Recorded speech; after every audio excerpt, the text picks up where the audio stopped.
everybody. Thank you so much, everybody, for joining us. First of all, I want to apologize. We had a little bit of technical difficulties, but I hope anybody joining can appreciate that. I would imagine over the past 3 years, there's been a lot of disruptions that have happened, so I hope that everyone has a high tolerance for that. But for those of you who missed it, we were speaking with our executive director of our Alumni Association, Matthew Winston. We will be sharing that a little bit later on in the programming because we have a lot of other exciting guests that are here. But I would just definitely like to, again, give a little round of applause to him and his team. A lot of that, both him and Steve being as part of his team.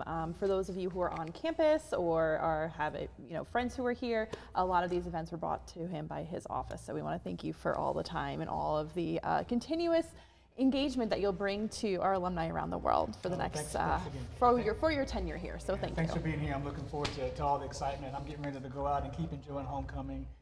I don't want to miss out, but this is a lot of fun, and I'm looking forward to seeing how we continue to do this together. Fantastic. So speaking of going out there, I think that we actually have some other places on campus we want to be showing off as well. So I'm going to turn it over to our behind-the-scenes guy, Chris, who's going to show you some other cool, exciting things that are happening around campus that we're not able to bring you today. Hey, what's up, everyone? I'm here at the brand new Binghamton University baseball complex. The team is practicing out behind us.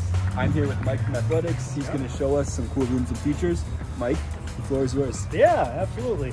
So we just moved into this spring, so still pretty brand new. I think sometimes I still look out the window and kind of rub my eyes and can't believe this facility is right here on our campus, and I'd love to show you guys around today.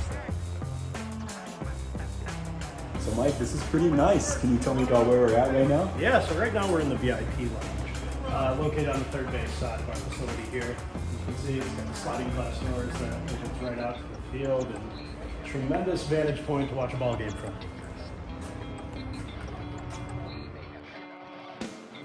So now we're in the VIP lounge of the baseball facility, as you can see here. These are our press suites right here. So we've got the 4 different press suites. We'll run the radio broadcast, public address, video board. There's a space for local media or visiting media if they're traveling with the team as well. And then the lounge itself, we've had a lot of private parties in here. We've had groups kind of rent this space out during a game where they can kind of, get together, enjoy the game in a little more private, secluded area.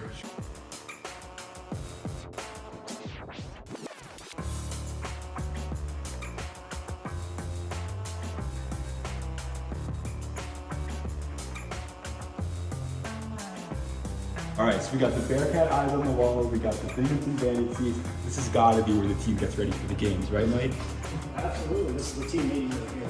Really, they're looking for a space where all the coaching and student athletes could sit and get together. And obviously, can't really beat that view right there overlooking the field. Definitely not. It's quite the setup in this room. Yeah.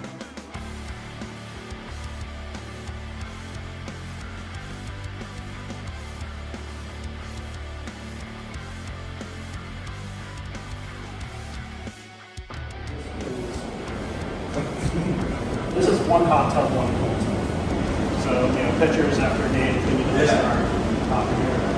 Cold tub, hot tub as well.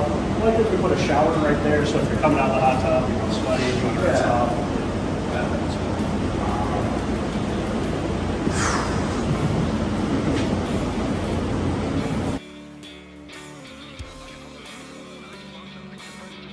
Well, Mike, thanks so much for your time. Oh my God, anytime, my pleasure. Beautiful facility, and I'll see you in the spring. Absolutely. Well, team will start on the road in February, and home game trade fall after that. And can't wait to try to defend that American East title. All right, I'll see you then. All right, thank you guys.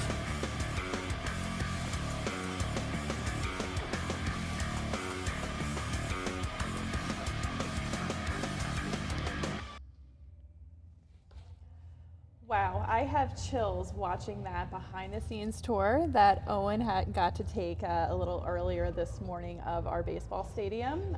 Baseball is near and dear to my heart. Someone who I actually now share a last name with played as a student here. So seeing that where the Bearcats have come and to that $63 million anonymous donor is just incredible, and having myself personally worked at some Pac-12 schools, our complex blows many of them out of the water. So an exciting opportunity for Binghamton, one of many that we'll be talking about today, not just athletics, but all the other great things that are coming here. And that doesn't just impact our current students, but also impacts our alumni. And speaking of alumni, Steve, we have a new guest that have joined us today.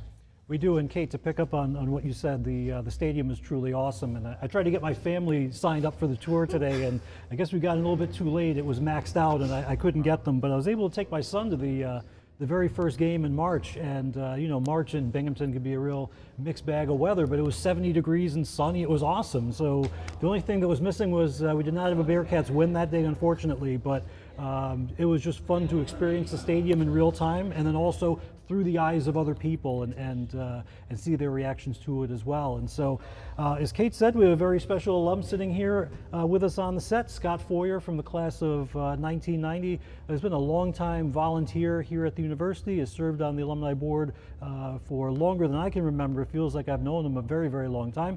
Had several officer roles such as treasurer and vice president before ascending to the presidency of the Alumni Association in 2021. So Scott, welcome back to campus. Great to have you. And what do you think of homecoming so far? Well, thanks, Steve. It's great to be here. It's really an amazing, turnout of fellow alumni. It's a lot of fun to get together with people I haven't seen in a while in person. I've met so many great people through my involvement with the Alumni Association. I hope people that come back to campus, a lot of them come back for the first time, for homecoming this year, that they'll come back year after year and they'll realize, what a great experience this is. Yeah, but I know that you and I have actually had opportunities to connect. So it's like, as Steve mentioned, Scott actually is now the president of our Alumni Association, also one of the many other alumni on the Long Island area. So you can speak a little bit too about kind of what we do in the region, but from like a broader view throughout your experiences in giving back, what are your favorite things that alumni give back? What are the different ways that they can give back that you've really seen it made an impact? Well, being very involved with the Long Island chapter, we have periodic meetings. We get together and we talk about what is it that we could do to engage alumni on Long Island. What kind of events would bring them out? What kind of resources can we provide? And we found that like networking type events work very well. We've done some educational programming on Long Island, and that's a lot of fun. It's a lot of fun to get together as a group to meet new people that you have something in common with. Your connection to Binghamton. And to come up with ideas and brainstorm of how to bring people together to make some new friends. Some people make some business contacts out of it, which is great as well. And it's just a lot of fun. We all have this common bond. I think that's the key. When you meet someone that went to Binghamton, you have this instant connection. You can start a conversation about where you lived on campus, your favorite places to go out drinking, and whatever it might be. And it's just a lot of fun. It's something that I think all alumni should experience. And talking about bonds, and you have this in a way that is very special, is that you're part of a legacy. You have your status as an alum, and then you get to see your son be here for 4 years, and he graduated. And talk about how special that is to share that in common with him, and have your experience. You come back and sort of relive your days as a student, and then making new memories, and then his time as a student as well. Yeah, absolutely. I remember driving through campus. 10, 11 years old, just to kind of show him around and drive through the west side and show him the apartments. I lived in a couple of them are now boarded up buildings, but back in those days, that's where I lived. And you thought maybe someday he would want to attend Binghamton. And then when it got to the point where he was looking for colleges, and his initial reaction was, "I'm not going to school where you went, Dad." But then something happened, and he came here as a junior in high school, and he really loved the campus. Kind of fell in love with it. He had some older friends who were going to Binghamton, and he knew he'd know people if he came here. So then he got really excited about the possibility of applying to and coming to Binghamton, and being on the board and coming up for board meetings and other events. Being able to also visit my son when he was living on campus was terrific. And my wife is also a Binghamton grad. I met her my sophomore year, in Onondaga Hall, and so it's like a kind of a Binghamton family affair at this point. So So it's great. Well, I can relate to that. Maybe not necessarily from the legacy, but as I said, I actually also met the person I now share my last name with at Binghamton. And I know actually later on in our program, we'll be interviewing another couple that met here at Binghamton and are still together.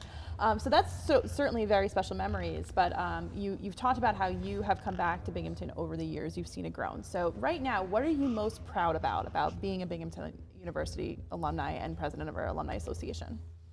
You know, I think being the president of the board, and I've gotten to know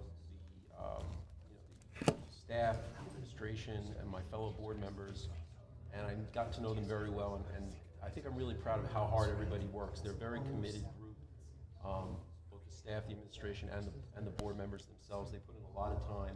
We have various committees that look to find the best ways to engage alumni with the various different, whether it's mentoring programs, whether it's career development, educational programs, and we share ideas, and they have committee meetings periodically, and they come up with ideas. They work with the staff to implement the ideas, and it's, I'm just really proud of the effort that everybody puts into it, and it really pays off. And I think with our new executive director of alumni engagement, who has lots of great ideas, we're excited about where we go from here. I think we're looking to grow everything that we're doing, to do as much more as we can to engage alumni all over the country, and we actually have some chapters around the world, so all over the world.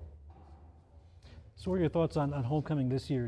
We took a year during COVID and went virtual, and the world sort of closed down, and we came back and we did this last year, and we weren't really sure how it was going to take off because, like a lot of things, are people really ready to grab onto it yet? And we did pretty well, but it seems like it's even picked up even more this year. I mean, what are your thoughts on how things are going so far?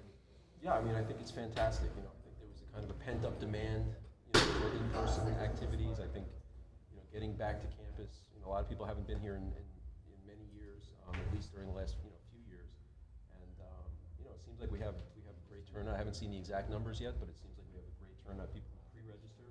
We have lots of people who just showed up, to join us, and which is great. And the staff does an incredible job with the number of activities, trying to appeal to everyone, every alumni, something for everybody here.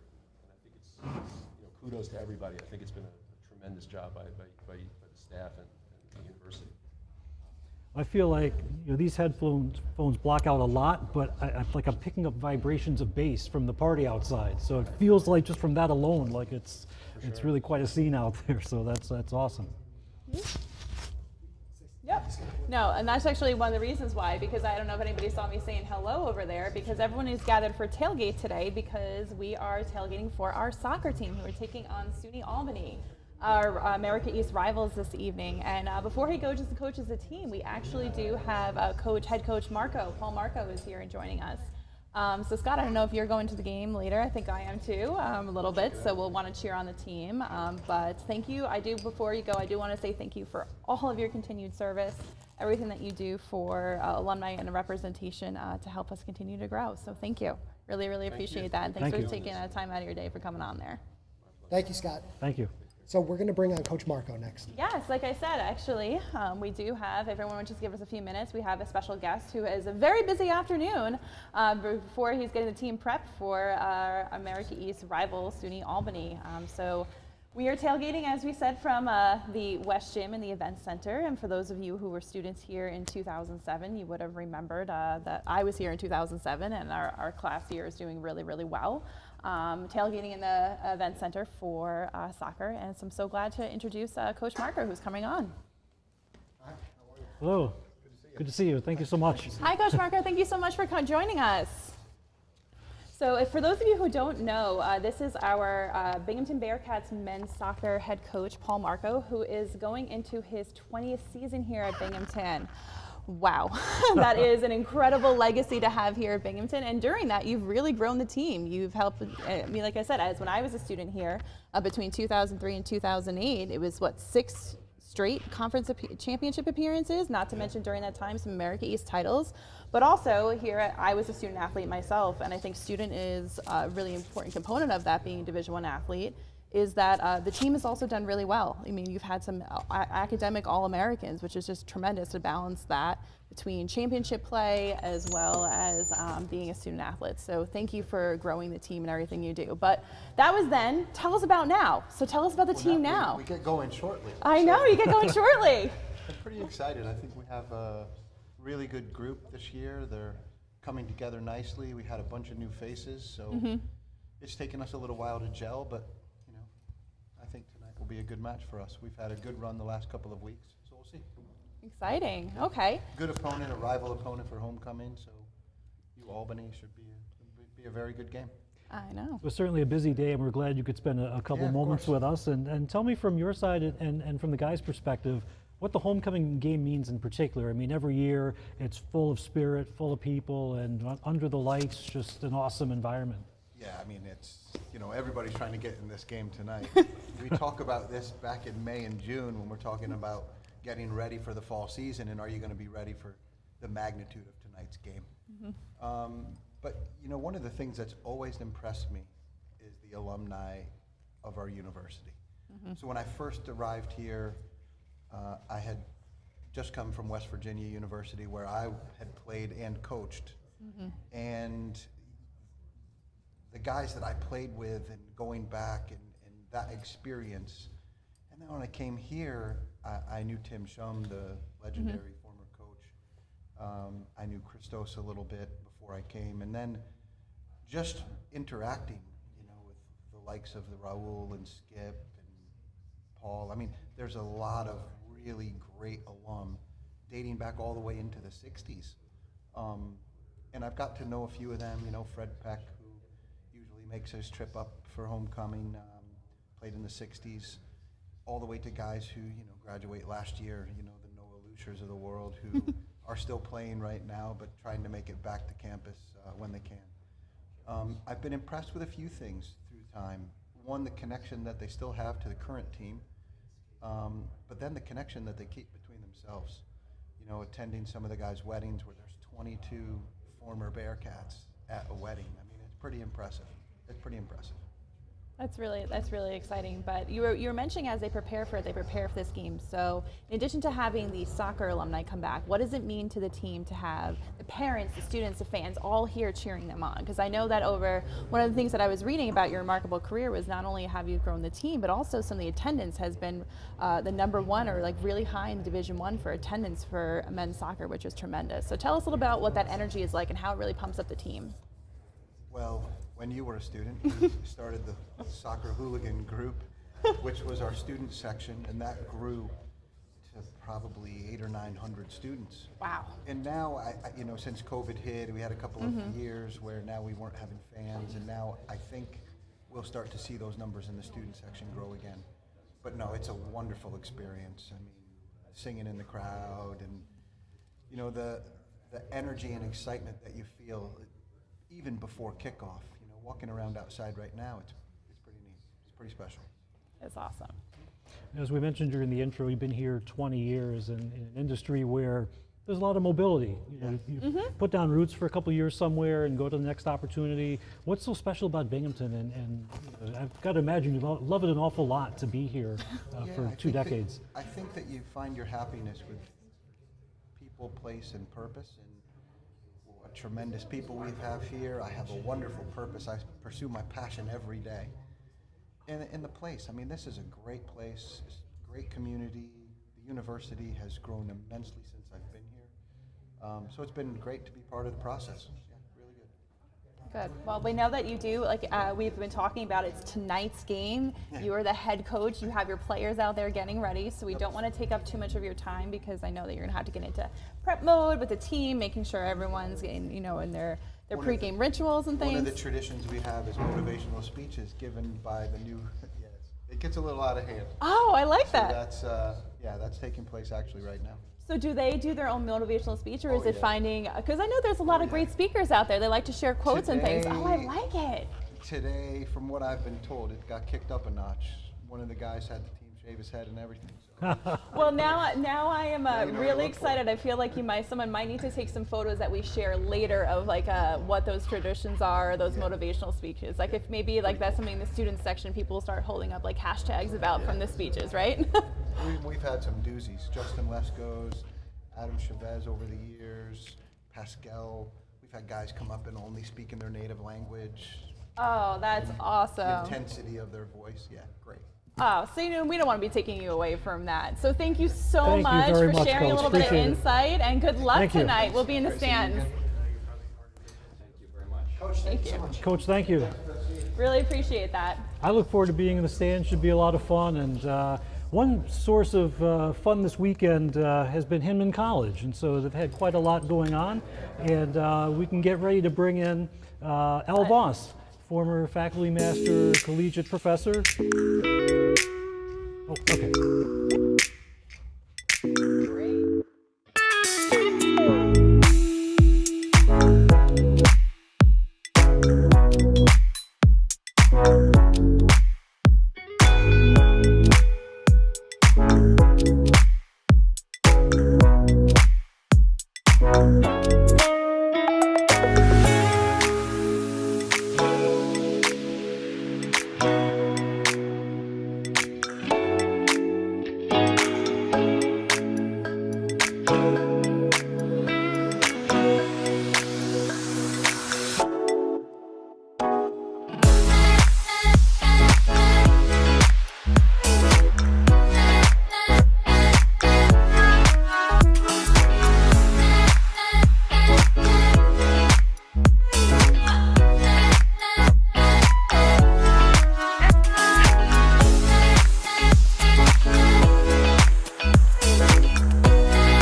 Right, as Steve said, we are back here to talk a little bit more about Hinman College. It was an incredible teaser right there. For those of you who haven't been back in a while, the brand new dining hall looks a little bit different than the ones that I used to be eating at when I was here as a student. But another staple of Hinman College has been Professor Al Voss, who is joining us as well. Very exciting for me because it was a while ago, but I was actually in one of your Shakespeare classes. Oh. I know, so that was a highlight of my four-year undergraduate experience, but also because many of you who are joining us and watching this may have seen Professor Voss around campus. Maybe you lived in Hinman College, maybe you took one of his classes, or it was just truthfully just a friendly face. So though, as I understand it, as you told my class, that when you moved here in 1970, you had no idea where Binghamton was, and now you are just synonymous with Hinman College. You're wearing the most amazing sweatshirt to describe that, and throughout your tenure here, you've just really made an impact through the Faculty Senate, the winning Chancellor's Awards. So we're just so honored that you decided to come back this afternoon and talk with us for a little bit. Katie, So, thank you. so you. welcome back. And you remember what I said in Shakespeare class. I mean, the I did. personal things that I shared, it still sticks with Shakespeare was a lot about remembering I am a pentameter and a lot of different things in public speaking, so that has definitely stuck with me. So, like I said, I know that you have educated, I want to say decades of students, but definitely made an impact on me. So it's a pleasure to be here chatting with you a little bit, right, Steve? Definitely, and you and I have worked together quite a lot of homecomings, and so I started to get into this, and then it got clipped a little bit. Not a big deal, but tell us what's all going on at Hinman. Seems like quite a lot this year for homecoming. Well, one of the paradoxes of Hinman is that I've left, and Hinman has this sense of age, and I was there for so long. But now I come back, and you know what I'm talking about is all the things that are new in Hinman. Yeah. So instead of carrying myself back to all the old days of Hinman, I mean, Hinman, it's the dining hall, of course, But you know where I just come from, we dedicated, I guess we don't quite use the word right, dedicated, but in any case, we cut the ribbon for the Hinman Hill Amphitheater. And I don't know if you've seen it, either of you, Katie I or Steve, haven't. but you must go see it because it's the latest new thing in Hinman, and it's wonderful. And we had a gathering in the sunshine this afternoon. We cut the ribbon. I gave a little speech. And it was a great celebration of all that's exciting and new in Hinman. So were you joined by any Hinman College graduates there for part of that you might have known throughout the years? We filled the amphitheater with wow. with the alumni who were here. We sort of pitched it as 2 o'clock. We're going to cut the ribbon, and we had a wonderful audience, including my own grandkids. 3 of my grandkids were there, but it was a nice group of alumni. There's a group of us who donated to make this thing come to pass, and they were there and helped cutting the ribbon, and it was great fun. Fantastic. So in your time at Binghamton, you're talking a little bit about Hinman. That's clearly a source of pride. But in everything that you've seen throughout teaching, the academic career, mentoring students, what are you most proud of today that how far Binghamton has come? Like, what are the things that stand out to you that say, like, I'm so proud to have been part of this journey? I start with a little story. I'm a native Midwesterner, and I imagined from my Iowa vantage point that all of New York was New York City. And when it came time for me to look for a job from the University of Chicago, here was an opening at Binghamton. I had never heard of Binghamton. And the university itself was, just 25 years old. And so I asked my professors, Binghamton, should I consider getting a job at Binghamton? And they said something that's prophetic and that has stayed with me ever since. And they said to me, Binghamton is an up-and-coming school. And I came in 1970 when it was a good school. President Bartle had a good reputation. The school had already developed an excellent reputation. But it was just what you always say, a prophecy, a forerunner of things that were to come. And I just had an alum here last week who hadn't been back, I think, for a dozen years. And she, an English major, reached out to say, I'm coming to campus. Could I meet you? I said, absolutely. Well, we did dinner together, but before we did dinner, I said, I'll give you a campus tour. And the part that I remember most is that we drove up past the ITC, the Innovative Technology Campus. And we didn't even go in it. We just drove alongside it in the parking lot and back down. And she was just flabbergasted. This is Binghamton University. Stan Whittingham, laboratory, our Nobel Prize winner is there on the big sign, the size and the scale of that building. And she was just blown away.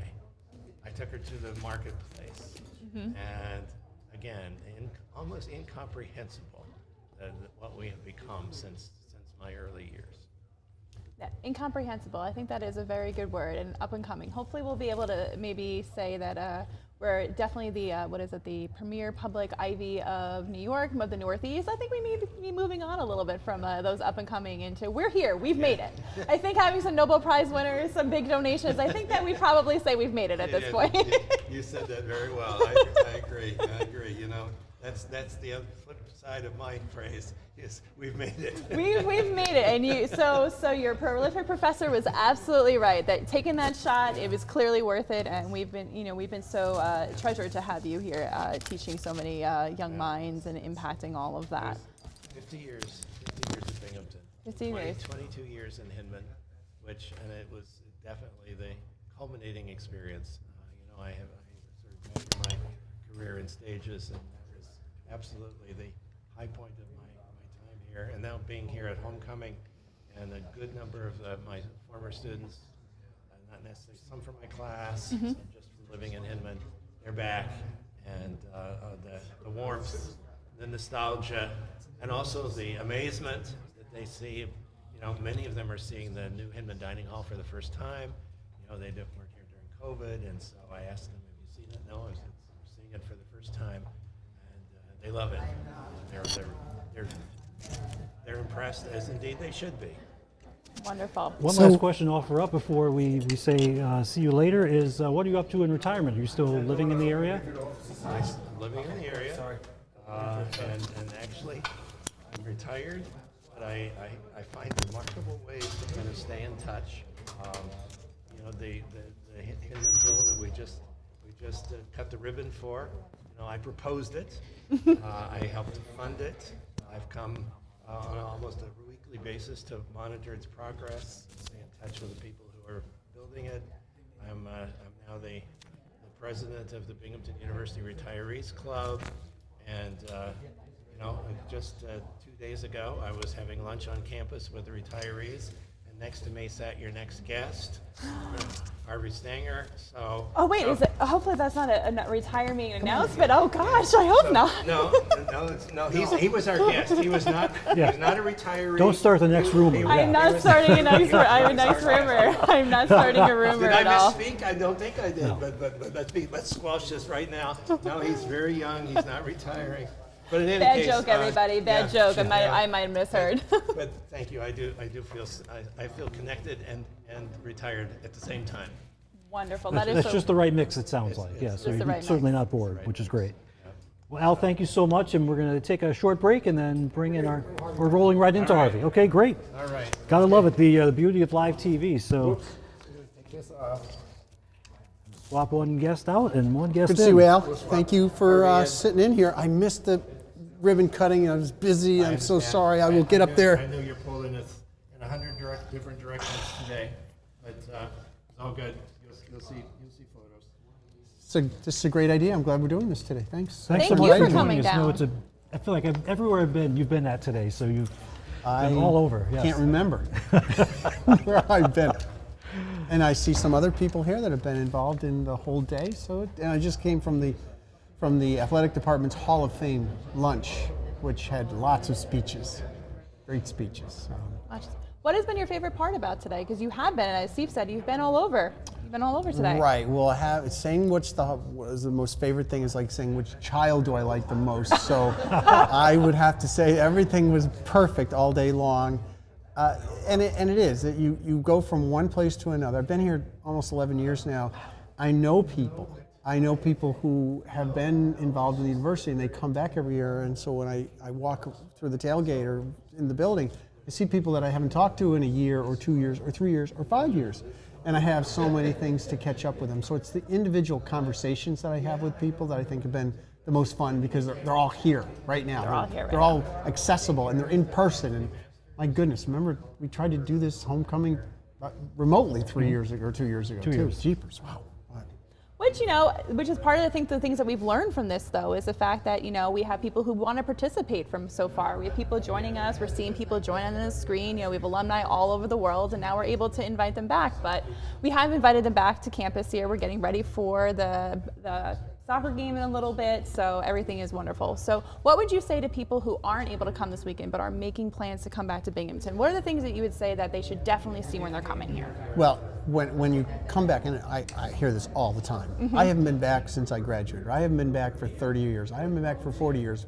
But oh my gosh, things have changed. Yeah. I think probably if they're going to come, they should make sure that they spend enough time here to see the changes. Just a quick drive through, you might not really appreciate what's happened. Call the admissions office and ask, when's a tour going to go off? And just pretend you have a kid that's interested in going to Binghamton, or just come and go on the tour, even if you're not a prospective student. Because the tour guides can really show you what's happened. They can talk about the building renovations, they can talk about the new programs, which you can't really see when you're walking around. But the things that, we spent $500 million in construction and renovations over the last 10 years. So going up and seeing the Hinman Dining Hall, or looking at the new, which is not new anymore, but looking at East Campus housing, or the engineering building that's been renovated. We're working on a master plan for the Fine Arts Complex. And then you got to drive over to Johnson City and see what's happening there, or drive to downtown Binghamton and see what's happening there, because things have changed. And we all know that that we're not an IBM town anymore. And that was the legacy that we had until the 80s when IBM started to leave. And now we're a college town. We really are. In fact, Parade Magazine last year ranked us as one of the top 40 college towns in America. So Wow. that's pretty cool.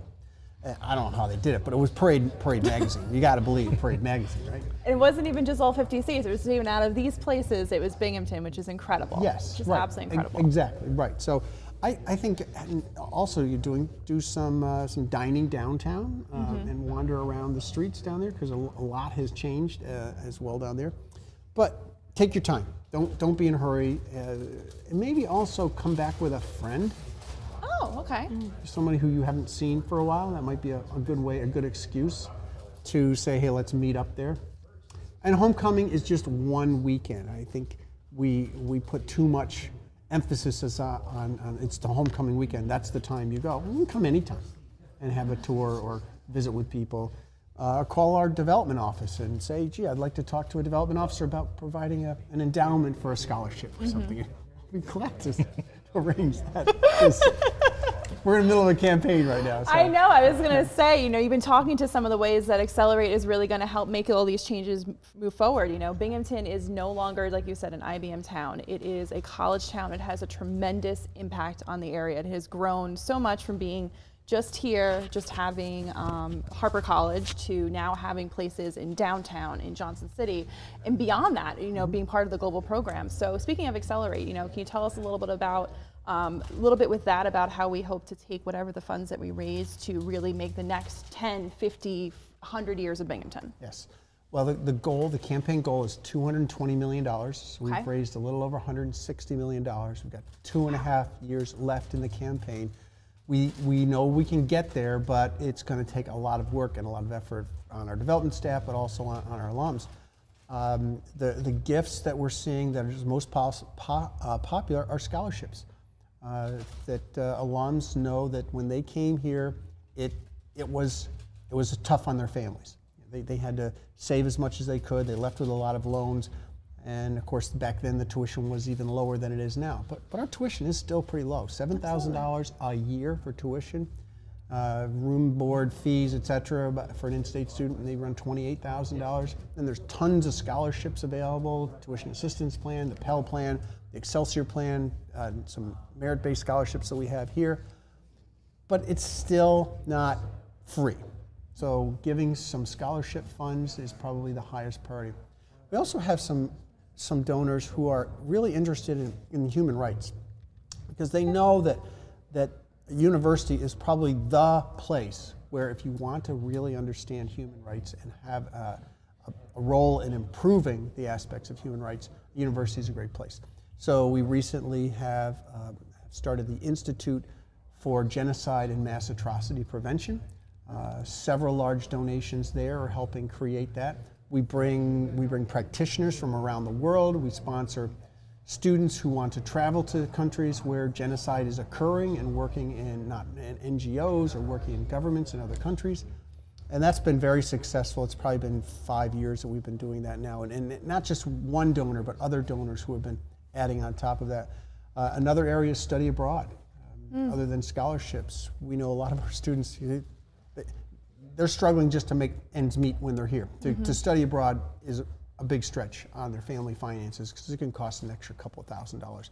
So we have several study abroad scholarships that we offer to students, and that's a great one to help us with them. The other one around human rights is the Institute for Social Justice for Women and Girls, sponsored by Ellen Kashik, class of 67, I think.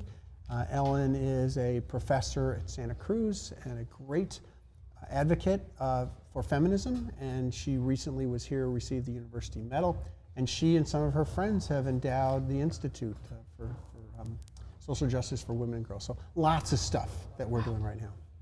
Certainly, we had a chance to just ask a final question. We had the fireside chat this morning. We had a chance to tell some of the great stories that are happening here at the university.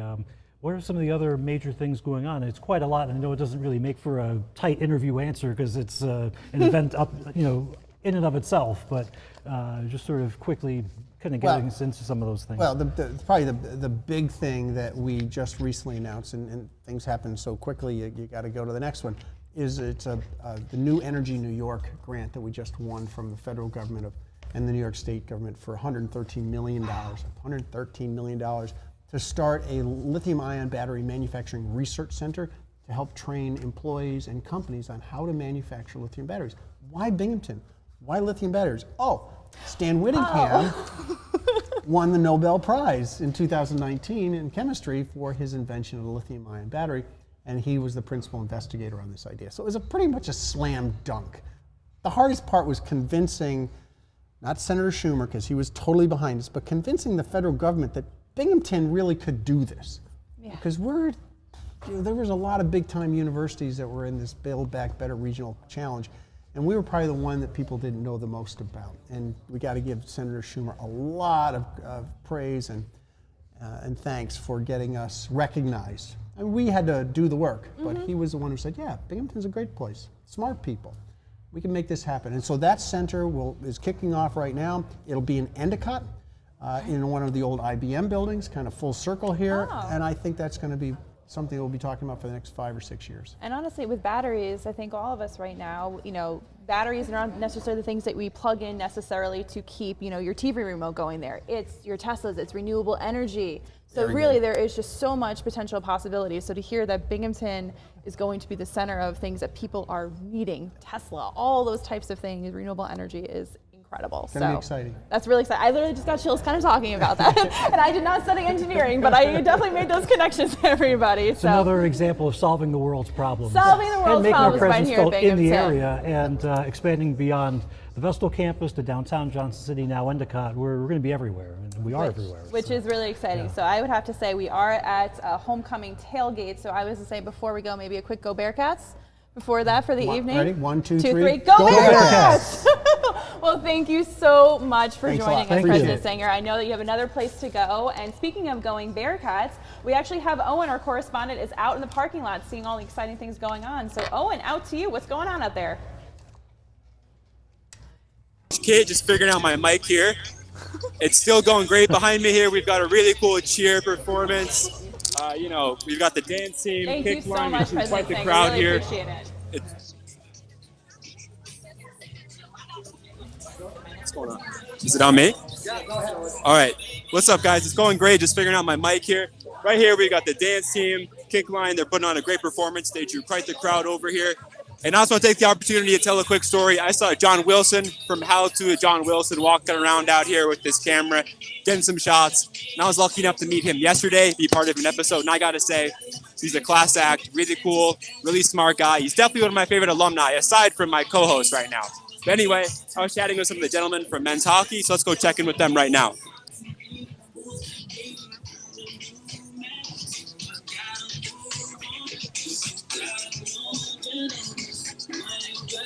Let's just let them take a selfie first.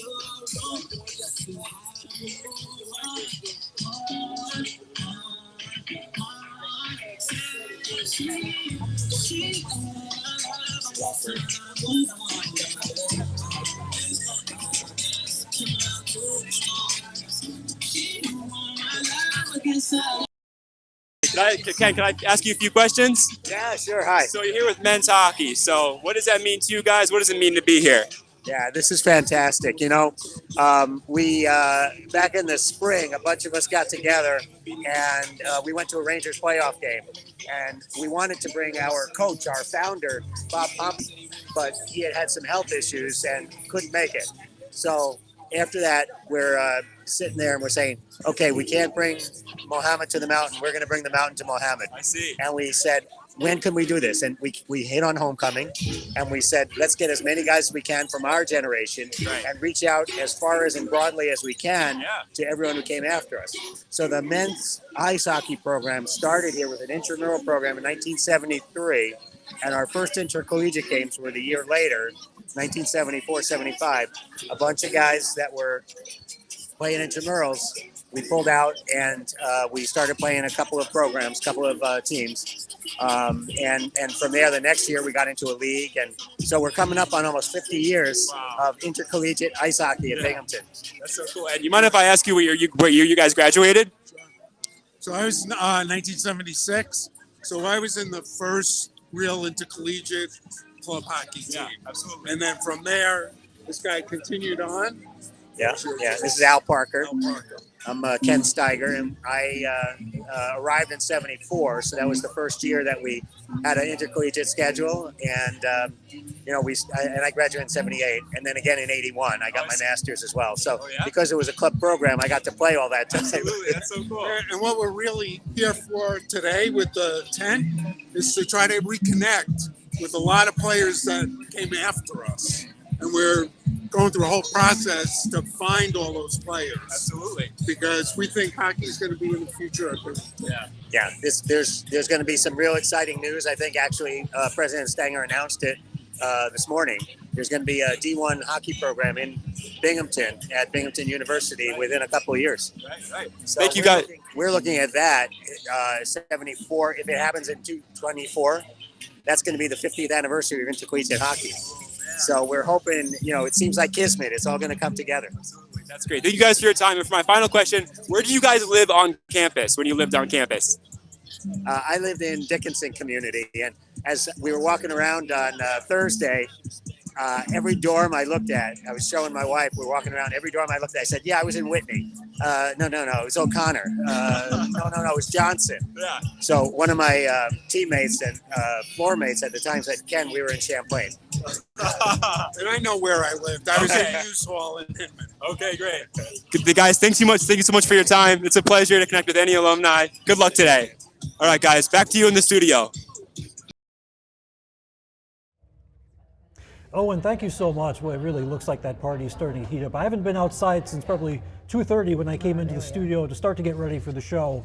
And I can still pick up the vibrations of the sound. So music-wise, sound-wise, sounds like a great time, and great to see the ice hockey alumni and how much spirit they have back for a reunion here and having a wonderful time at homecoming from all accounts.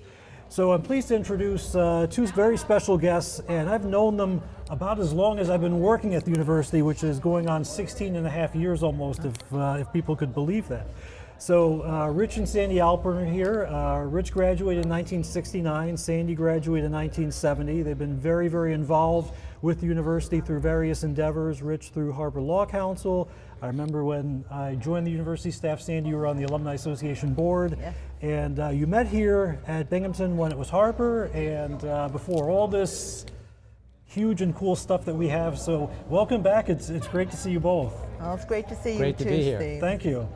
So what are your thoughts on being back here? I mean, I feel like you're at every event, whether it's on campus or in the New York City area, but what's it like to be back here for a homecoming, especially after having the interruption with COVID and not being able to do some of the things that we were used to doing?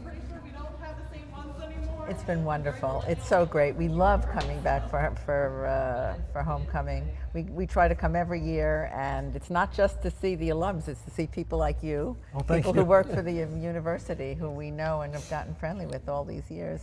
And some obviously some alums too. Rich has meetings with his Harbor Law Council and the Dean's Advocacy Council. Right. And it's terrific. It's an air of excitement. We love seeing the new campus. We're so proud of our school.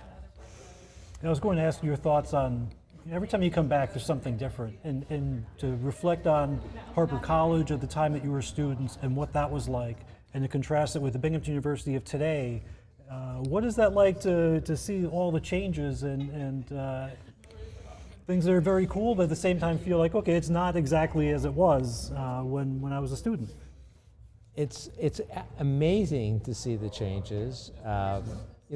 When we were here, there was probably about 2,000, maybe 2,500 students. Now there's something like 16,000 or 18,000. 18,000. Campus was much smaller, and the dorms were much more basic. But what we see now, when you walk around the campus, which is always a lot of fun, you see the students, and that there's a sense of vitality And then when you go various places, like we were in the library today and see them all studying again, and more opportunity to study, but it's just great. And one factor also that impresses us so much is how beautiful the campus has become, all the landscaping. I mean, in addition to the buildings, I mean, there's so many buildings, obviously, but the landscaping is just tremendous. And it's a beautiful, happy appearing campus.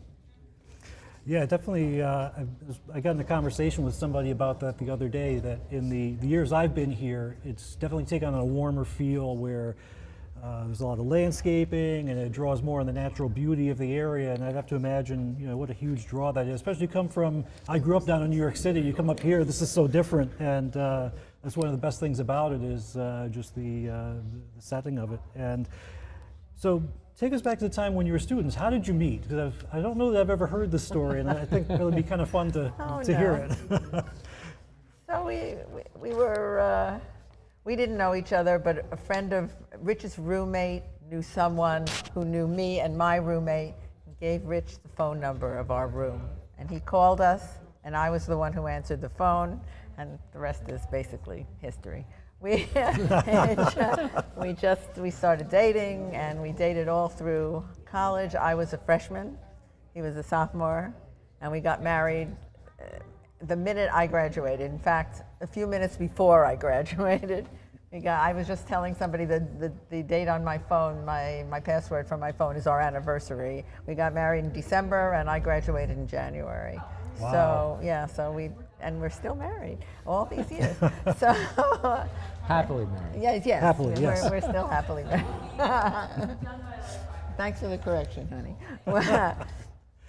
Why have you remained so connected to Binghamton? So you were involved in the alumni board, and you've been involved with the Harper Law Council and advocacy. And what is it about Binghamton that is so valuable and so important to where you've made an effort and made a conscious effort to go to events and do things and volunteer, and why should others do the same? I would say it's in recognition of the wonderful education that we had when we were here, and the opportunity to give back in whatever way you can. And I'm talking about giving back to the students. That's always been very important to me, and to the extent you can do things financially, that's fine, but the opportunity to get back to the students, to have meetings with students, to programs with students, and we have the best students, the best faculty, and the best administration. And I think it's a very important thing to do. We've maintained the connection. I think once Rich started the Law Council and was on the Advocacy Council, I think that the opportunities to learn more about what was going on at the university really pulled us in. It was just so exciting, the things that were happening here, and the students just seemed so focused and smart, and it was just, we wanted to support that, and we were happy to be able to. And we've really been thrilled to continue to be involved. Well, it's always great to hear the firsthand perspectives. And so as staff, we can say, be involved, and it only goes so far. And to hear from people who genuinely have that passion for the university, to stay connected for such a long time and to do things where it's just easy enough to get caught up in your own life and the many things going on and not have that lifeline back to Binghamton. And so we certainly appreciate it very much and hope that other people watching will feel inspired to do whatever it is that fits into your lifestyle wherever you are. You can be on the other side of the world and still be involved with Binghamton. That's the beauty of it, especially with the technology that we have today. And I'm so glad we were able to catch up while you're here. It's great to see people again and to have the richness of these in-person experiences that we really missed so much when we had the interruption during COVID. Right. So well, thank you both. both. We're thrilled to be here. Thank you for asking us. Thank you. Right. And we have a party going on outside. In case you needed a reminder about that, we have tailgate. And let's throw it now to Owen Holland out in the Event Center parking lot. All right. Wow, that's great. All right, guys, all right. Yep, all right. Got my mic figured out here. All right, so who am I here with? You're here with Jermel McClure Jr., graduated in 2018. was a part of a student association, so I was the first black president of the SA, and I also was a member of Alpha Phi Alpha Fraternity Incorporated. And what does it mean to you to be here at the homecoming tailgate today? For me to be here at tailgate, especially since it's been a pandemic, so I haven't been around in a while, it feels like the new normal. It feels really fun and like being at home, right? Seeing the family. What? Oh, okay, I guess we'll just keep going. Okay, great. And so, let me ask you, I've been asking everybody this. Where did you live when you lived on campus? I lived in Dickinson and O'Connor, 302. Yeah? It was a handicap room, so we had a bathroom inside. Okay. It was amazing. I lived there for 2 years, freshman, sophomore. Okay, great. And what would you say was your favorite memory of being a student at Binghamton University? My favorite memory was Spring Fling 2018. It was just the most phenomenal time I've ever had. Actually, on my way up here, I was talking to my line brothers about the best college memory I have, and it's being outside Spring Fling, the spine being packed, all the parties being fun, concert, weather. Yeah. And listen, man, I hate to put you on the spot like this, but what's going on here? Where's all the Pantone 342? Yeah. Oh, you know what? I didn't wear my Binghamton drip today, but I did rep my fraternity. Okay. So I am repping something. Yeah. And I'm gonna buy some green. I need it. All my stuff is a little too small. I'm bulking up. I understand. And close us out. Is there a message that you'd like to send to alumni, to the faculty of Binghamton, to everybody? My message to the students would be: enjoy your time here, yo. Have fun, because you're never gonna have your college experience again. So don't take it too seriously. Take it very seriously, but enjoy yourself and make the most of it. To faculty and alumni, support the students, put them first, and donate to students. All my friends, you better be listening to that. We got to enjoy our time here. Thank you so much for your time, man. Have a good time today. I'll see you around. Back to you guys in the studio. Last night was the 3rd annual Binghamton Block Party, helping continue to build the bond between the university and the downtown Binghamton community. More than 500 attendees were expected at this 3-hour celebration on gorgeous Washington Street, which lived up to its name with beautiful weather, a fun vibe, and lots of Binghamton University school spirit. Food was provided by Binghamton Hots, Craft, The Island Hut, Parlor City Vegan, and Strange Brew, and nearby stores Garland Gallery and Mabel D. Orr offered discounts to attendees, who also took home some sweet Binghamton University swag. If you're coming back for homecoming next year, be sure to plan to meet up with your friends at the block party to kick off your weekend in Binghamton in style.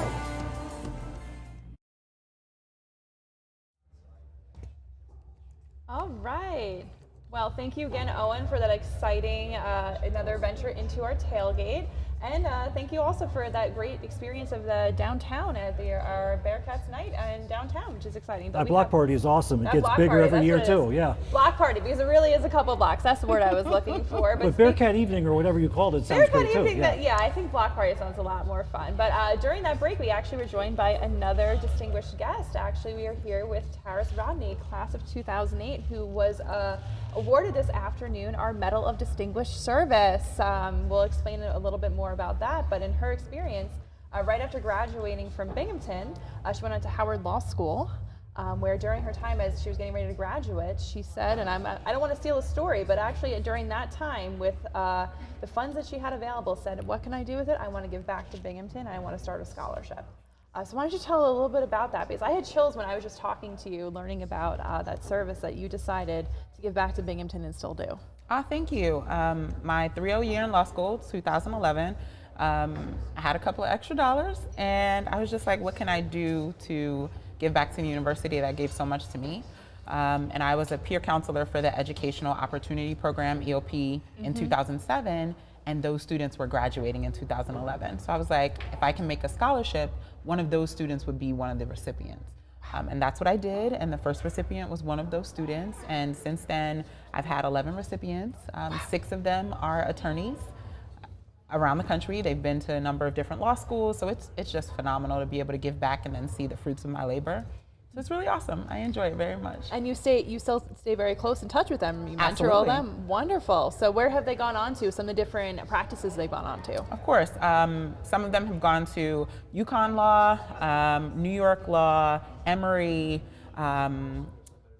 UDC in DC, and Two of them are assistant district attorneys at different district attorneys' office in New York City.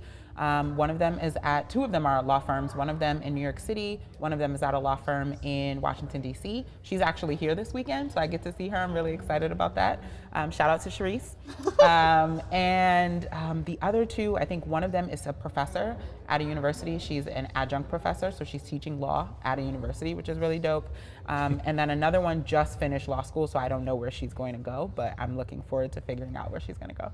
Wow. And of course, though, when your Medal of Distinguished Service isn't just for the financial contribution and mentoring, but you've also stayed very involved in Binghamton. We were just talking a little bit. I was gonna say, we were talking just a little bit before she came on, and she was talking about just how many years she's come back. So talk about the other ways that you've also stayed involved in Binghamton since you graduated. So I love it here. My family knows. I come back to Bing at least once a year, sometimes twice or three times if it's a good year.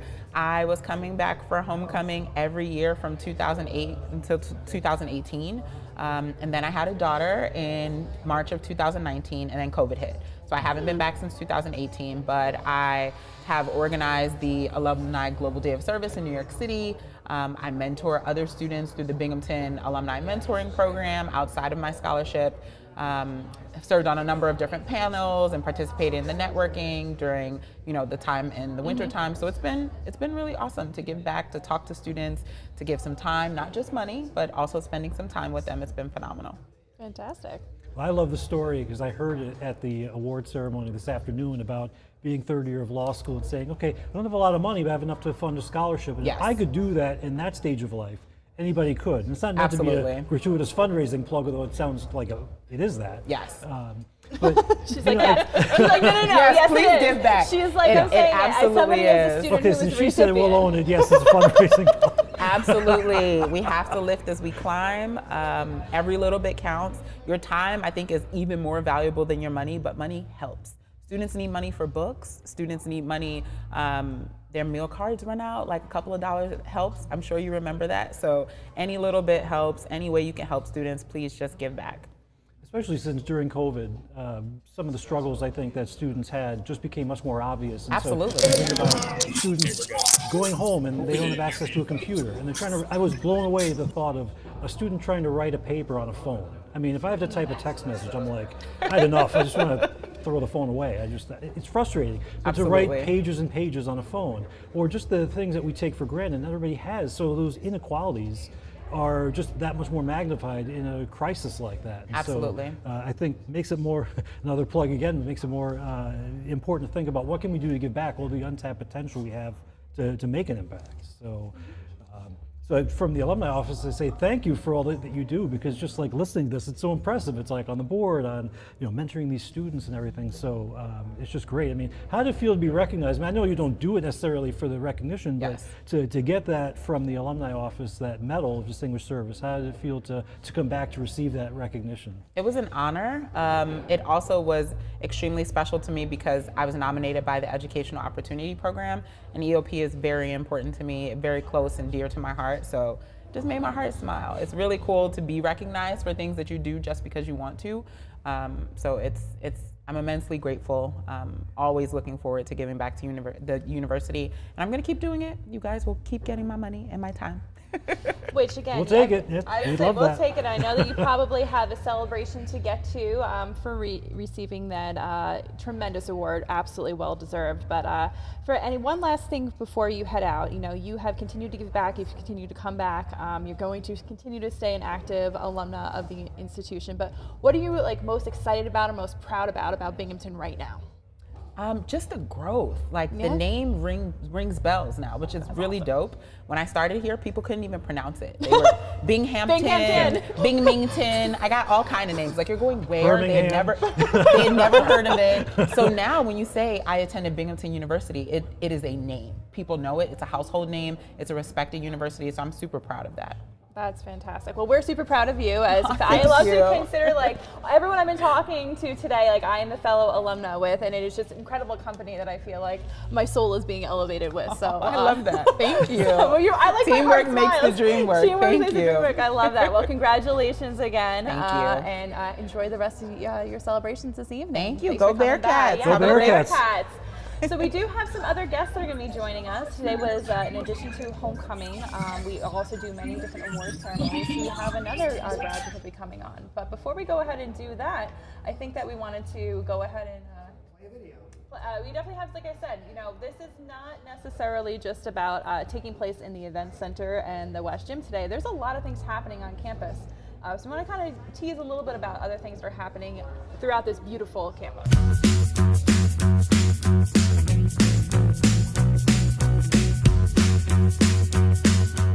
I love the freedom to move in new directions. Community. Engagement. I love that Binghamton is very inclusive. Exceptional opportunity. How green it is.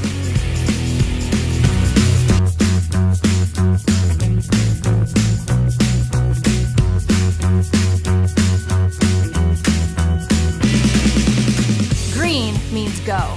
Green means go. Green means go. Green means go. Let's go, Binghamton. Green means go. We are moving at the speed of Binghamton.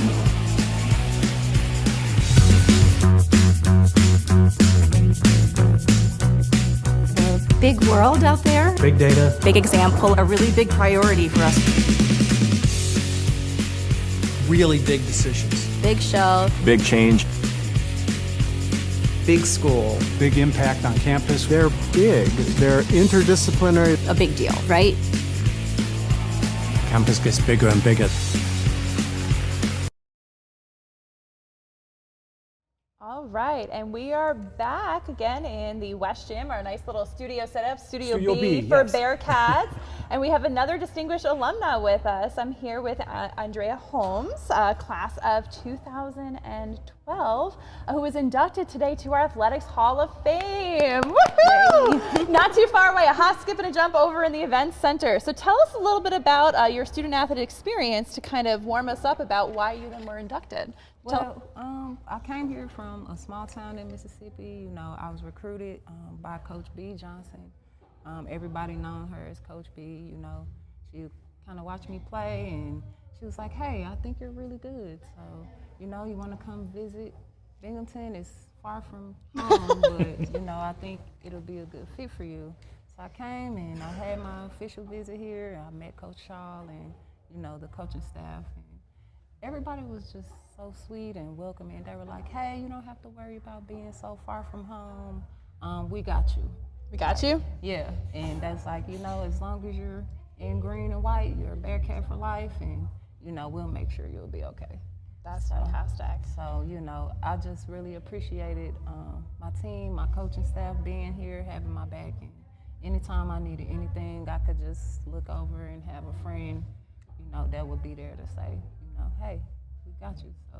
We got you. And so that we got you feeling that those the green and the Pantone, what is it? The Pantone 342. 342. Sorry, I'm from Long Island. I wanted to say 347. It's a big road there, not Bessel Parkway. 342. It's not 434. Yeah. Not 434. It But I do want to talk a little bit about that because I think you hit on something. You came so far from home, but you came in as a student athlete. So, what was that like in your 4 years? Like balancing sports as well as athletics, because you did both well. Yes. You did both very well. That's you. the reason why I inducted you into the Hall of Fame today. Thank you. It was tough at first, being unfamiliar with an area and not knowing a lot of people, you kind of just had to ease your way into getting to know the good and bad things that were for you here. So I think I got a chance to do that. We had to attend summer school, it was like a part of the basketball regimen that they attend summer school, at least one session. So I think, just going through all of that and practice every day, 2 or 3 times a day, having a meal plan you have to stick to, having certain courses and classes that you have to stick to, it really kind of taught me discipline and gave me a lot of self-confidence and knowing hey, I can do this. I actually can do this. So that's what I would encourage people to, stick with whatever plans or goals that they have for themselves, because you never really know what the outcome will be. I wasn't expected to be inducted into the Hall of Fame, but when I got the news, I was just elated. I was like, wow, that's a major accomplishment. So So. And who did you call? Did you call some teammates or your former coach or I'm sure your family? I'm sure the family. Well, the first person I called was, I believe, my grandmother. And she's back in Mississippi. I called her and I was like, Grandma, guess what? I'm gonna be in the Hall of Fame. That's amazing. Yeah, and she was like, oh my goodness, Treya, she just assured me that I worked hard, I put forth the effort, and that this was something that I really deserved. So, I'm still overwhelmed with excitement and, for being here. Which, speaking of excitement, it's been 10 years since you graduated. Yes. Inducted today, a lot of excitement, and I'm sure Grandma and many others are very proud of you. But what is when you look back on the time that you were here, what is your favorite memory of being on the court? Like, what is the one that stands out to you? With the team, something. She's laughing. I like it. She's got some fun. Well, one of my inductee colleagues, Mr. Neal, he would announce our games, and I just used to love hearing him say, Andrea Holmes, 3-pointer. Like, it was just awesome. Like, it's like, I got to do that again, because that kind of sounded good coming over. And that was a motivation. Yeah, motivation. Then everybody, we would have the autograph signings after the games and stuff, and just seeing the people line up and wanting us to sign their poster or basketball, or little kids coming, to shake our hands after the games and stuff. Like, so all of that kind of just, played a part into me feeling like I wanted to be the best for BU because they were giving me a lot. They were giving you a lot. So what are your thoughts on being back? It's 10 years since you graduated, and to see the evolution of the campus itself and the program and the spirit, and thinking back to when you were a student, the homecoming tailgate was barely a thing, and we had started it just around that time, and people didn't really get it, and now it's taken on a life of its own. What's it like to be back and just see the differences and the growth and everything? Yeah, it's amazing. I mean, the growth that the campus has come to, I haven't gotten a chance to see everything, but like the sports complex and the fields, the event center with, the improvements that it has made, even the Hall of Fame wall over there, I believe, it just shows the type of support and commitment that the fans, the administrators, the students, professors have when it comes to being a part of the good green team. The good green team, I like love that. Yeah. So tell us what you're up to these days. Are you still involved in basketball in any fashion? Not so much, but speaking with Coach Ord, she assured me that she believed that I would be a good attribute to basketball. So when I go back to Charlotte, I'm in Charlotte, North Carolina right now. Okay. Are you going back outside? I currently work in distribution, so when I go back, I'll definitely be looking into dabbling into coaching, maybe some AU, maybe some high school sports and stuff, just so I can get back connected with my roots, because basketball was my passion when I was here in college. I ate, slept, breathe basketball. I do. So, I do know that. I kind of, I would like to get back into it, for sure. Well, before we let you go, I do have one last question. You know what? One of the things you were saying to me was really impactful about how Coach J, who came down here? Coach B? Coach B. Coach B. Sorry, I wanted to make sure I got it right. I know we're throwing a lot of names out there. And like I said, I was talking to a few coaches today, but when Coach B came down, you said you came from Mississippi, you kind of took that leap of faith. You came to Binghamton, which I'm assuming you probably didn't know where that was. That's been a theme today. But there's got to be somebody else listening out there who might be wanting to take a leap. So what words of encouragement would you give to somebody who might be jumping into something new, whether it's a new college, out of state, different country maybe, different major, going for it? What words of advice would you have?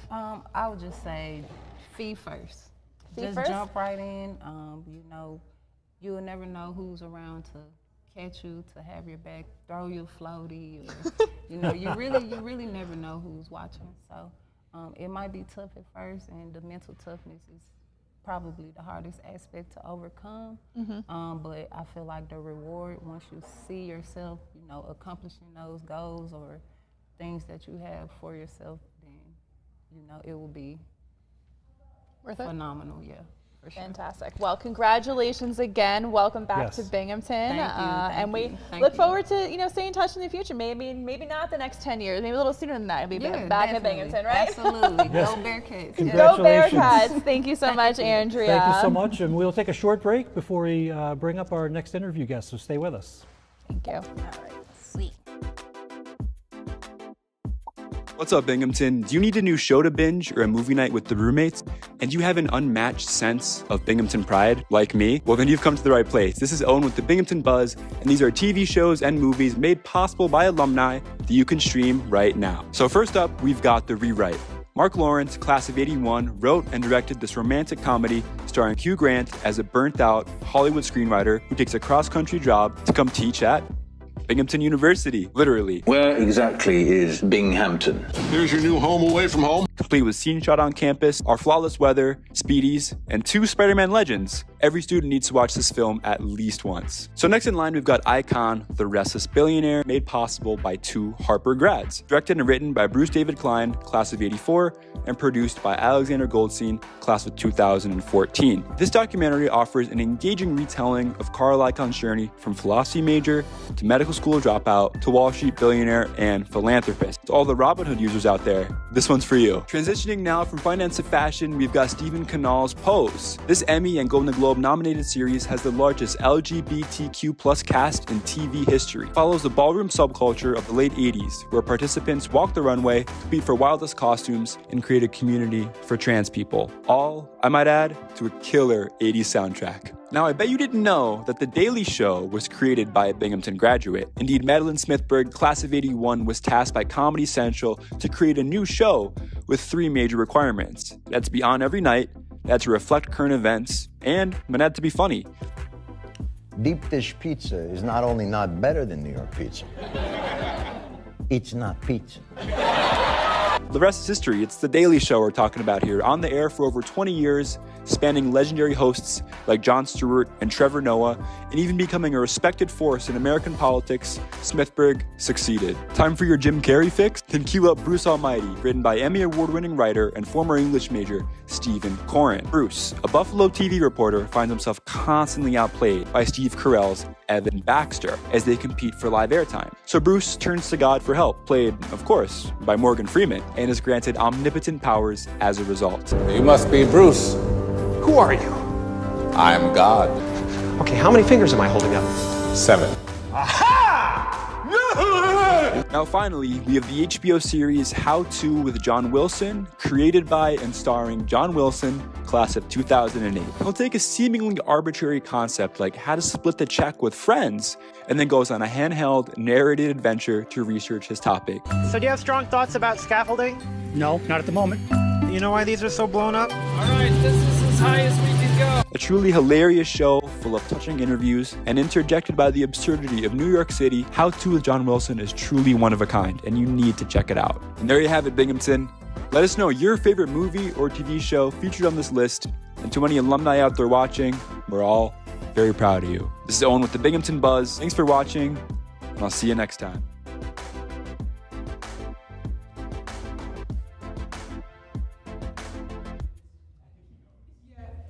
And we're back, and we're so thrilled to have you with us. And the Alumni Association is very proud of the Tier Talk speaker series that launched here at Homecoming back in 2014. And it's amazing to think about all of the great topics and great alumni speakers that we've had over the course of the last 8 years. And so it's one of the things I like the most in the course of this job is being the producer and the host of this speaker series and working with great alumni to craft the presentations that are done in person here at Homecoming every year, and the alumni speakers who have so much energy and so much passion for Binghamton and for what they do, and they want to share that knowledge that they have and share their experiences with other alumni and with the university community at large. And so this morning we had Tier Talks as part of Homecoming 2022, talking about the upcoming midterm election. And so in case you haven't heard, there is an election coming up, and so we see a little bit of video rolling right there, and there's Perry Ochatra, who is sitting here in the studio with me. And he graduated in 1984 from Binghamton University and is the founder and president of Willett Public Affairs, has an extensive lobbying career, and So shared some of his experiences and some existential questions that are sort of floating out there as we approach what will certainly be a contentious election. So after that big, long-winded build-up, thank you so much for joining us here, and talk about, in a nutshell, what today's Tier Talk was about. Today's talk was about the midterm elections, but specifically I focused on the future of American democracy and whether we are running the risk of losing our democracy given some of the things that have developed in this country over the last 20 or 25 years, and voting and voter turnout and voter participation and participatory democracy, and really the theme being, I think it was John Adams who said, I've created this republic for you if you can keep it. And I think we're really being tested now to see if we can keep it. And that was the theme of the talk today, I would say. If you looked at in the Tier Talk political polarization in the past, and you sort of explored that. And so I remember one speaker, and it stayed with me all these years, and he said, people would say that we've never been as polarized as we are today. And this was back probably in 2016. And he said, well, we did have a civil war, right? But it feels so much scarier now. I mean, why is it that it's just that the temperature feels like it's just running so hot these days? Well, it's because that's what we're experiencing. But the fact of the matter is we've had worse polarization. The Civil War is one example. And in the lead up to World War II, we had terrible polarization in this country. And there was active talk at that time of there being some sort of a labor-led revolution in the country, so there was a tremendous amount of civil strife there. We're noticing this because these are the times we're living in. These are difficult times, but it's not the only difficult times that we've had in this country, and I think those are two other examples. We came through those, and I'd like to be optimistic and think we can come through these difficult times as well. I was thinking of one of the stories that you shared about when Congress had sort of a more collegial tone, and so you could be trying to beat the you-know-what out of each other in a debate, but then go out to dinner or go out for a drink after. And it was just sort of, it was professional and not personal. And it feels like it's drifted so much into the personal. How do we begin to get it back to where, it's just focusing on the business at hand and be more compromise-oriented instead of it's just like a winner-take-all mentality now? Yeah, and it's really bad in Washington. I do most of my work in Albany, and I'm happy to say on the state level, there is some polarization, but it's not as bad. And in Albany, you can find Republican and Democratic legislators out after session, having dinner. It's not quite as bad on the state level. It is awful on the federal level, and I know this from people that I speak to, staffers, legislators, who say the congeniality has completely been lost. You're ostracized if you go out and socialize with a member from the opposite party. I don't know how we can change that. I think part of it has to be from the top down. It started in Washington, really, because the leadership in Washington, particularly in the 90s, had kind of told their members, it's war and you are not to fraternize with the enemy. And that created this kind of culture in Washington, starting really in the 90s, of no, we're not even going to socialize with you anymore. So I think in Washington, it really has to be with the leadership in the Senate and in the House, kind of sending that signal to their conferences that this is politics and this is what we do during the day, and it's okay at night to be friends and to socialize and to set that example from the top down. That's where it started. In the opposite direction, it was from the top down. Basically, conference leadership saying, you don't hang out with these people anymore. So I think that's probably where it could start. So tell us about the work that you do, because it's, I think for some, a little bit mysterious to say you're a lobbyist. What is that exactly? So tell us about the work that you do and some of the organizations you work with. I'm a lobbyist. I have my own firm. It's limited to state and local lobbying in New York. I don't do anything on the federal level. And I represent kind of a diverse interest of clients, although I have a bit of a concentration in healthcare and construction. And I represent clients before state and local government on regulatory matters, legislative matters, procurement matters. I have a client that wants to sell products and services to the state of New York. They're an architectural firm, engineering firm. I try to create business opportunities for them to sell their goods and services to the state of New York. But I also represent a lot of clients and trade associations and businesses who have interest in legislation or regulations that affect their business interests. Sometimes it's stuff they're being proactive to pass that could help their businesses, and sometimes it's fighting legislation or regulations that could be harmful to their businesses. The best example I can give is I represent several construction contractor trade associations, and we're working very hard right now on a bill which would allow the state of New York to allow for price adjustments in construction contracts where the contract was entered into during COVID when there were material price increases that no one had anticipated, and without any ability to adjust those contract prices, my clients are going to have to eat that cost increase. And it's no fault of their own, because nobody could have anticipated what would have happened during COVID. So we introduced a bill essentially to authorize state agencies to, in essence, amend the contracts to allow for these cost increases, which the agencies do not have the power to do without authorizing legislation.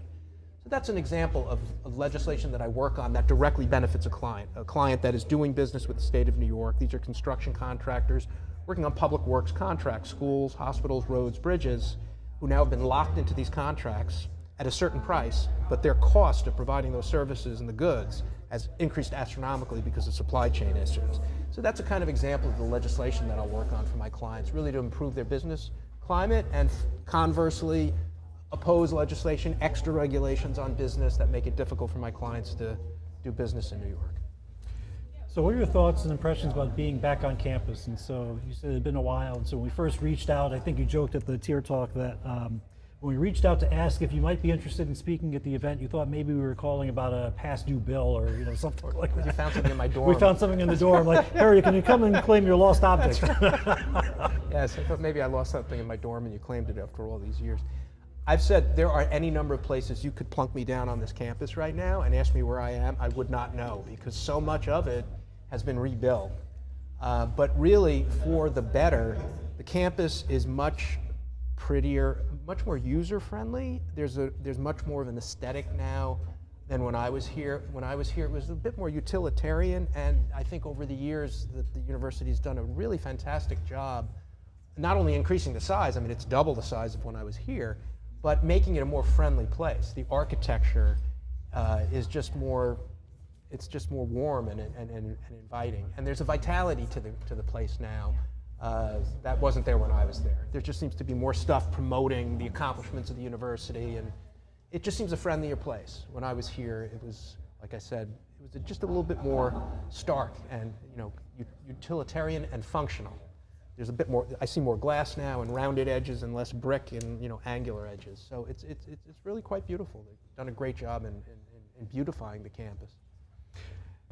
So I think we're about out of time for the interview. I just wanted to say thank you for coming to be part of this webcast, but also as part of the Tier Talk. And so I've been hearing all day the feedback from people who were at the session, and they loved it from start to finish, and just thought, people who just care about the future of democracy and hoping that we can kind of turn the temperature down and get to a place where it's more about compromise and we get people engaged in the process and kind of taking it back for the right reasons. And so if we can make some good changes as a result of the program little by little, I think that's great. But thank you so much for traveling up here. And inviting me and just being able to prepare for it was fun again. And I don't do this as a profession. I'm not a lecturer, I'm not a professor, but researching and preparing was fun too. It reminded me of my Binghamton days. It was great to have you back, and so we'll take a short break, and then we'll bring in another special guest and be ready to wrap it up from here at Tailgate 2022. Stay with us.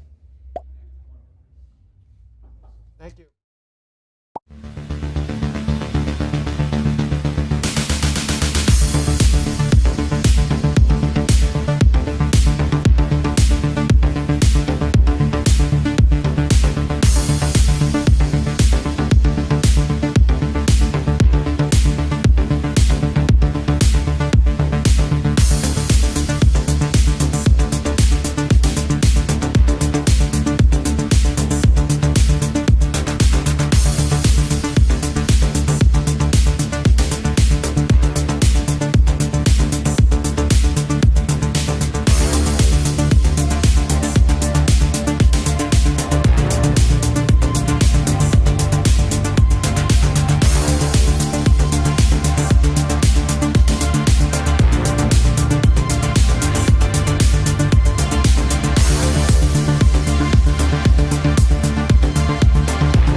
Welcome back, and what a day this has been. It's been a fabulous day here at Homecoming 2022. Homecoming Saturday is one of my favorite days of the year, and I know there's quite a lot of people who feel that way as well. And so we're ready, just about to wrap things up. And so we have Kate Howie from class 2009, our co-host, and Owen Holland is back inside, and I think his hearing is recovered from the music. But you got to talk to some really fantastic Bearcat fans out there while you were doing all of the interviews. Yeah, definitely. I mean, the hockey guys, class acts, they were super cool. I'm so happy to see that they still have Binghamton pride. I mentioned I saw John Wilson out there. I saw Harvey. I even saw a dog that was dressed up in a little Binghamton sweater. Aww. So a lot of fun out there. It's getting a little bit chilly, but that's October in Binghamton for you. That is October in Binghamton. Anybody who is coming up or coming in, maybe from the downstate areas, myself included, got to get all of our leaf peeping in this weekend, which is just a reminder to myself to come back more. As I mentioned, myself and Scott Foyer, who is our Alumni Association president, we're from the downstate area. Many of us who are not here today might also be from that area. It's been a little bit warmer down there, climate challenge there, but this has really been reinvigorating for myself included, and I am very actively involved as a graduate, but just to sit in the company of Taris and Andrea and Perry, and of course, having Professor Al Voss back and talking to President Stanger and Matt Wilson, it's just so exciting about what's happening in Binghamton. I think, to Al Voss's point, the place that nobody necessarily knew, he didn't know where it was when he was coming here from University of Chicago, but we've made it.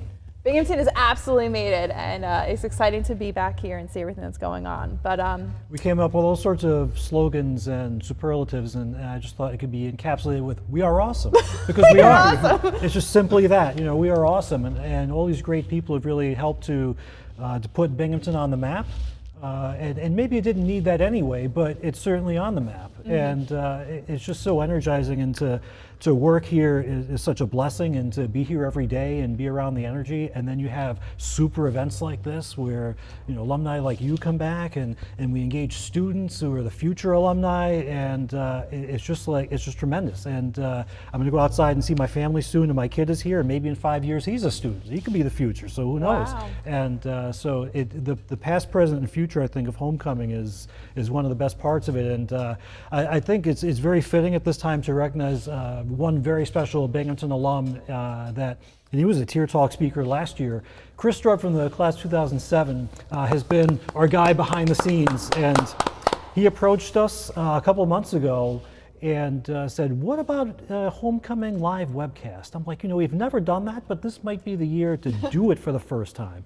Let's dive in and see how it goes. And there's only one way to try, and as Andrea said, it's feet first. Come here from Mississippi to Binghamton of all places. Go feet first. And so let's go feet first into the webcast. And Chris, thank you so much, and just would love to hear your thoughts on being back here and being part of this program. And I think this has been really a heck of a fun time. Steve, I just want to say thank you for kind of trusting in me and letting us put all this together. Kate and Owen, you guys have been absolutely wonderful today also. It's been a pleasure to work with you guys. This is kind of a dream come true for me to get a chance to do this. I think when we kind of take a step back and look at all these wonderful people that we spoke to, I know maybe it felt a little chaotic, being here on the production side and everything, but man, Kate, like you were saying, these incredible individuals that we got a chance to connect with today. And I was just thinking this morning, how many alums don't come back to campus? And I really felt, Steve, like it was important to try and bring the homecoming experience to those alums. And like Kate's been saying all day, come on back up, make the trip, do your leaf peeping, come on up. There's Nurchies and Speedy and Rip It and all this wonderful stuff here. I didn't get paid to say that, by the way. But unsolicited testimonial. It's a really special environment to be back up here, and you only really know that if you've spent your time here kind of as a student. And we've had some really wonderful experiences that we've been able to share over the years together, and this is a new one, and hopefully this is a chance, this is something we'll be able to do year over year. And if you're watching at home, We hope that you enjoyed it as much as we enjoyed putting it together. This has been a labor of love. It's been a labor of love, but I would even say to your point is that I hope that for everybody, and this might be a shameless plug, is that if for some reason you can't make it back up here, you've moved to the West Coast, you moved to a different country, you moved someplace else, staying involved, there's just certain aspects about when you connect with somebody from Binghamton. It doesn't matter whether they were part of your class years, where they were 10 years behind you, 20 years behind you, maybe they just graduated and you're now 20 years behind them. Maybe somebody I'm sitting next to kind of feels like I might be almost 20 years behind him. But it's true, like you can all have those conversations. There's going to be something that you can make a connection with, and I think we're talking about homecoming, and for all of us, Binghamton is a little bit of a home in a sense. So even if you're not here on that campus, that when you talk to somebody about where you lived or what classes you took or who you had, if you're living in Singapore, which is actually a friend of mine at one point who graduated from Binghamton was living in Singapore. And if you ran into somebody there and you have that moment of connection, that's what brings us all together. So if you've been thinking about it, wondering how you can get involved, you want to go to that alumni event, you want to raise your hand to help out on Mentor Match, that's the type of connection that we all have. That's what it really means when they say homecoming. It's that home feeling. You know, with us being sort of the same era of alums, that would be one thing that I would really echo is this alumni network above us has been so, so helpful, as well as all the staff and faculty here. You know, when you come to them with an idea, you know, and I loved how Andrea Holmes put it, just jump right in and do it. And I want to say thank you again to Owen Holland, who's over there. You know, we came to Owen late in the stage. I had a chance to really connect with Owen these last couple of days. I think there's, you know, maybe some similarities between us, except I'm way older than you. But no. We were talking yesterday about this idea of taking that gift and running with it, doing what you want. And the Big Buzz, you know, thing that you've been doing has just been so cool and connected with so many people. So when we had the chance to reach out to you, we were all thrilled to work with you because of the work that you've been doing. And I just want to say thank you for continuing to inspire others to do their own thing, because it's something I've tried to do, you know, to varying levels of degree over the years.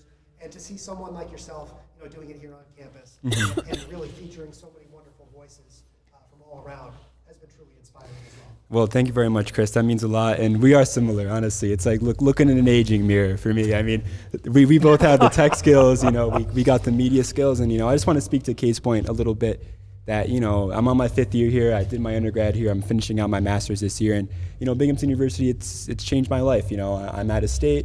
I made some of my best friends here, like Kate mentioned. Some of my best friends are like from India and Turkey that I met through Binghamton, all over the United States. And really just like it's given me the platform to be able to pursue, you know, what I enjoy to do, to make videos, to talk to people. So I'm so grateful to Binghamton, grateful to you guys, and I'm happy to be included. So, you know, Bearcats for life, am I right? I was to say, I feel like in order to sign off, again, we are at Homecoming Tailgate. Again, that beat is still being kind of vibrated in here. So I feel like, you know, to sign off, I feel like we need to do like one giant Go Bearcats. Would everyone agree? Sounds good to me. All right, everyone ready? 1, 2, 3. Go Bearcats! Thank you, everybody. Thank See you you soon. Oh, I've got the fun button to push here, Kate. How about that? Cheers. Nope, but I will. We've got a soccer game that had to 6 or 7 p.m. If you're watching live, get on over to the soccer complex. Thank you again to Paul Marco for joining us. Yes. That was super cool. And we're going to go watch the Bearcats go win a soccer game. Yeah. Signing off for now is Chris Stroh, class of 07. Thank you. Hopefully I will see you guys back here next year.